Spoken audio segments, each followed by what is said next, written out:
Barton for the Horse Talk Show and the Equus Television Network here at the Breeders' Cup World Championships at Del Mar for an exciting day. Today is Future Stars Friday. Visiting with a friend of ours here. Actually, we were introduced by Tom and Laurie DeCillo from Piranha Animal Health to our new friend, David Romanik. Thank you. It's a real pleasure to meet you this weekend. Well, it's great to be here. And at such an exciting time for you. Well, it's pretty amazing, yes. I mean, it's almost indescribable. It is, isn't it? Yeah, it is. I know. You know, I've only just met you, but I'm excited for you about Argos. What a great horse. Well, I mean, it's just one of those things. You know, a great horse like this basically is a gift from God. I mean, how do you ever know that a horse is going to perform like this? It's just, you know. Amen to that. Yes. Gift from God indeed. Right. So tell us a little bit about Argos' story and how you ended up involved in horse racing and to this point, which is obviously where everybody hopes to be towards the end of the year here at the Breeders' Cup. Well, I kind of got involved in horse racing by osmosis because I was the lawyer for Gulfstream Racetrack back in the 80s. And a friend of mine, Brad Bailey, who you met today, was given a horse as a legal fee. And he didn't know anything about it. I really didn't know anything about it, but because I represented Gulfstream, he figured I did. And so we started campaigning this horse. His name was Zero Coupon. And by May of his 2-year-old year, he won $50,000. And I said, wow, this is a pretty easy game. It's fun. And then horses and money, it can't be bad, right? Right. And then another friend of mine saw that I was interested in horses, and he was always trying to sell horses. And he contacted me and said he had 2 horses for me to look at, yearlings. And I had a trainer that first trained Zero Coupon, and then he trained him later. Both of them went to Ocala, saw the horse, and said, buy the chestnut. So I bought this chestnut horse. We named him Caltech. Maybe he was already named Caltech. I think he was already named. And he raced in the Breeders' Cup in 1989. Wow. He was as a 3-year-old, and he had won a Grade 1 race in Maryland right before that. And, you know, I'm thinking, okay, so I have the first horse, he wins $50,000 in like 3 or 4 months.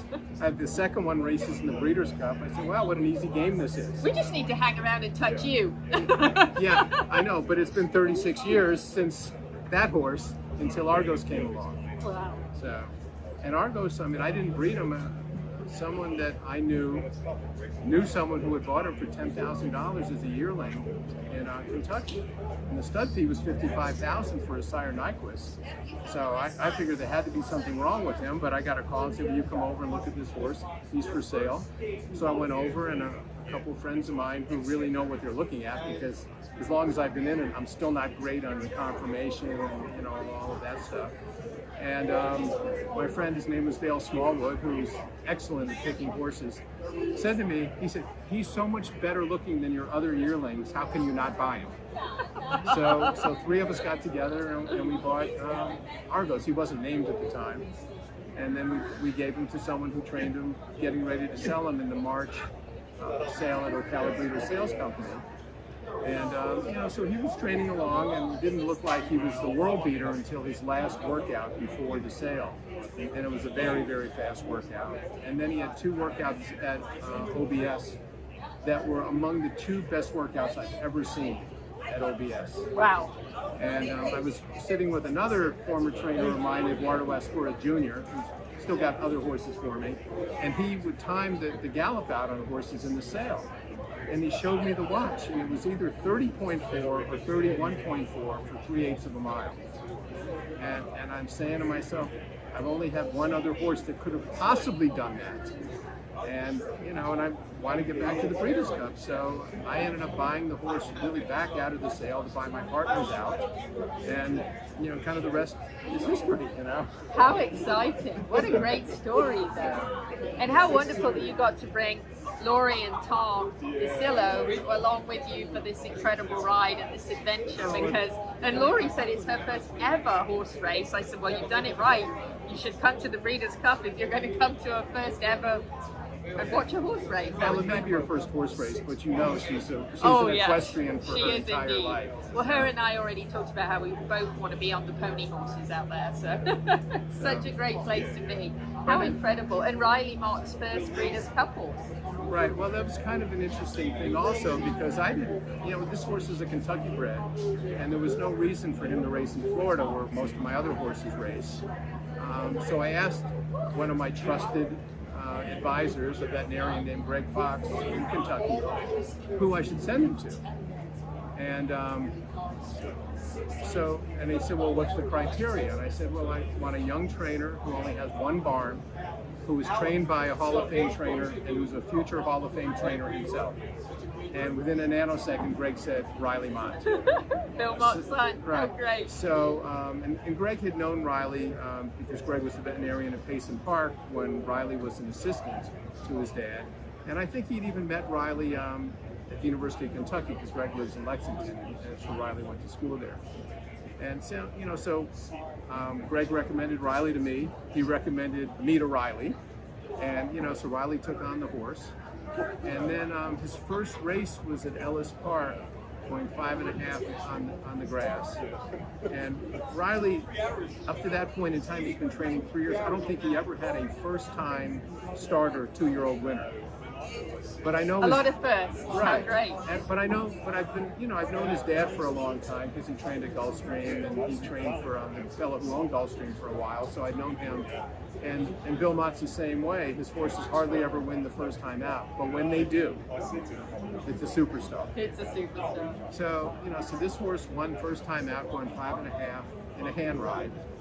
And then Riley called me afterwards and he said, well, I wasn't sure he was going to win, but my crew told me he was. And he said, so what do you want to do with him now? And I said, well, like everyone else, I want to win the Breeders' Cup. I mean, who doesn't, So I said, map out a route to get us to the Breeders' Cup.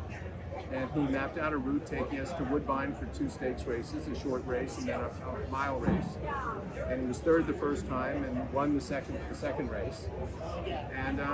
And it was a win and you're in, so we qualified, and here we are. And here you are. Right. What an amazing experience. What a ride to go on with the horse. And it's so exciting and thrilling to be here. Really, you're the best of the best in the world. Oh, I think 13 countries are represented, bringing the best horses from all over. And you have a horse in those races. That's big. Oh, I know.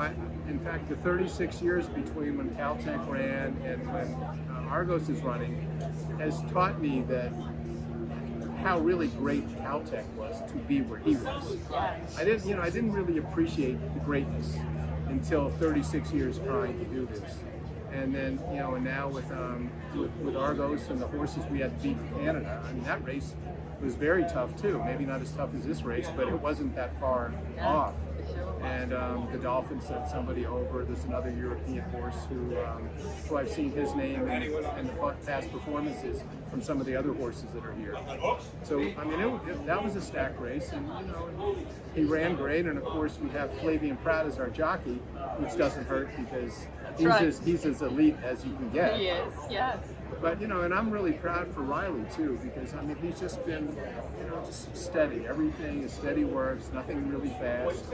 And in this summer he won his first Grade 1 with another horse, then won a Grade 1, a second Grade 1 with our horse, and now his first Breeders' Cup. It's all good. Yeah, it's too bad that Sovereignty, got sick and had to get scratched because there was a possibility we could have a Mott double. A Mott double. Right. Wouldn't that have been great? Wow. Yeah. Well, thank you so much, David, for sharing a wonderful story with us. I know the Breeders' Cup must have changed quite a lot in 36 years, especially the purses, I'm sure. But wonderful that you get to have a chance to be back here and be in the winner's circle. We certainly hope to see you there. Well, it really, it hasn't really changed that much. I mean, I have to say my first Breeders' Cup was at Gulfstream Park, so not only was I involved with a horse in the race, but I had written the law that allowed the Breeders' Cup to come to Florida, and then I negotiated the contract, and then probably the trickiest thing I had to do was that Sheikh Mohammed was coming for the first time. He had a horse in Caltech's race, and there was a problem with the fingerprinting because heads of state don't get fingerprinted.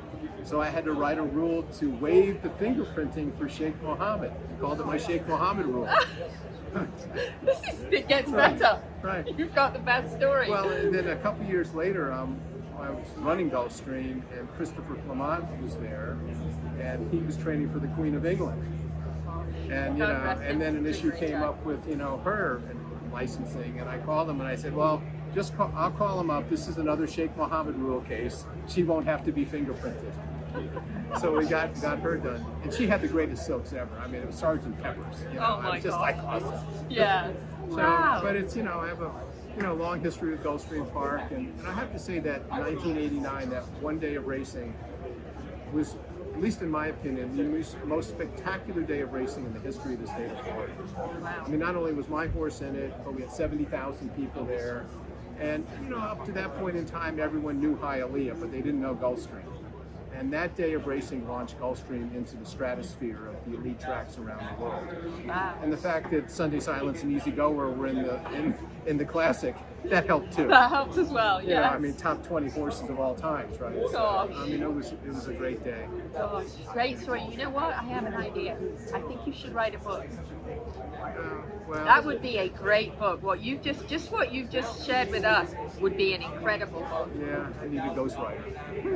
I'm in. Okay. I'll help you. Okay, thank you. David, it's Yeah. been such an honor. Thank you so Well, much. let's see if we can now parlay this one into the winner's circle. Let's. Because I just missed Caltech just missed. So let's see if this you guy can. Yeah, right. then I think we start on the book. Right. Okay.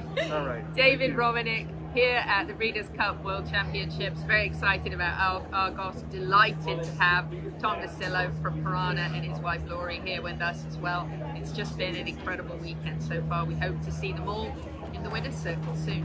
Louisa Barton for the Horse Talk Show.